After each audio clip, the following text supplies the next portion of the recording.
आज हम बात करेंगे चौथ माता के व्रत की कथा की। चौथ माता का व्रत भाद्र मास की कृष्ण पक्ष की बड़ी चौथ को होता है। एक नगर में एक बूढ़ी माँ अपने बेटे के साथ रहती थी। बेटा बहुत गरीब था और जैसे ही लोगों के घर में कामकाज करके शाम को कुछ लाता, माता उसको ही लेके ही कुछ न कुछ खाने के लिए बनाती थी। माँ चौथ माता का व्रत करती थी और एक नियम रखा था कि वो रोज 4 लड्डू बनाती थी। एक लड्डू चौथ माता को और दूसरा लड्डू गणेश जी को, तीसरा लड्डू अपने बेटे को और चौथा लड्डू चंद्रमा को अर्घ देने के बाद खुद खा लेती थी।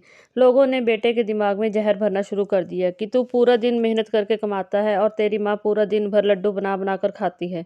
बेटे को जैसे ही इस बात का पता चला, उसने सोचा न समझा और घर जाकर माँ से लड़ना शुरू हो गया। माँ, मैं पूरा दिन कमाता हूँ और तू जब भी देखो लड्डू बनाती रहती है। माँ कहती है, बेटा मैं चौथ माता का व्रत करती हूँ और माता का व्रत खोलते समय लड्डू बहुत ज़रूरी होते हैं, इसलिए मैं उनके लिए लड्डू बनाती हूँ और मैं एक-एक लड्डू सबके लिए रखती हूँ।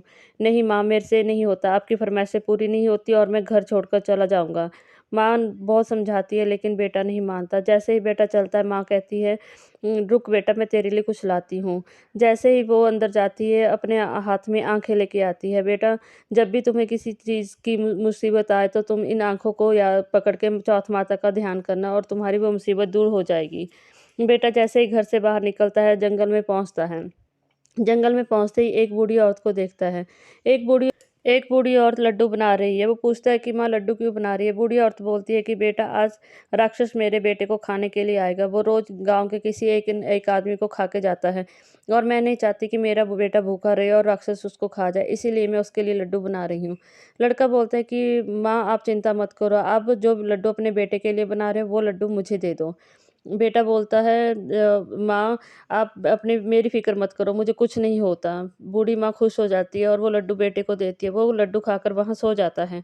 जैसे ही सोता है, राक्षस आता है और उसको ले जाता है। राक्षस अपनी गुफ़ा में बेटे को लेके जाता है और जैसे ही उसको मारने की कोशिश करता है, वो अपनी माँ की दी हुई आँखें राक्षस के सामने कर देता है, जिससे उस राक्षस की वहीं पे मृत्यु हो जाती है।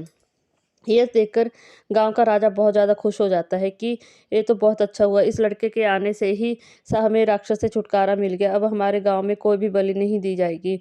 राजा बहुत खुश होता है और खुश होकर अपनी बेटी की शादी उस लड़के से कर देता है और लड़का खुशी-खुशी राजमहल में रहने लगता है। कुछ दिनों बाद उसको अपनी माँ की याद आती है और जैसे ही गाँव में जाता है, सारे गाँव वाले उसकी माँ को बोलते हैं कि तेरा बेटा बहू लेके आया है।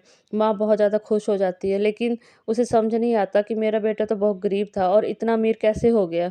जैसे ही वो बेटे के गले लगती है, सारी कहानी पूछती है, तो बेटा उसको बताता है कि माँ, आज मुझे तुम्हारे व्रत की शक्ति का पता चला। मैं जब भी मुसीबत में हुआ तब मैंने आपकी दी हुई आँखें आगे की और वो मुसीबत हमेशा के लिए मेरे साथ से टल गई। इसलिए राजा ने खुश होकर अब अपनी बेटी की शादी मुझसे कर दी है और माँ और बेटा तीनों बहुत खुशी-खुशी रहने लगते हैं। बोलो चौथ माता माता की जय।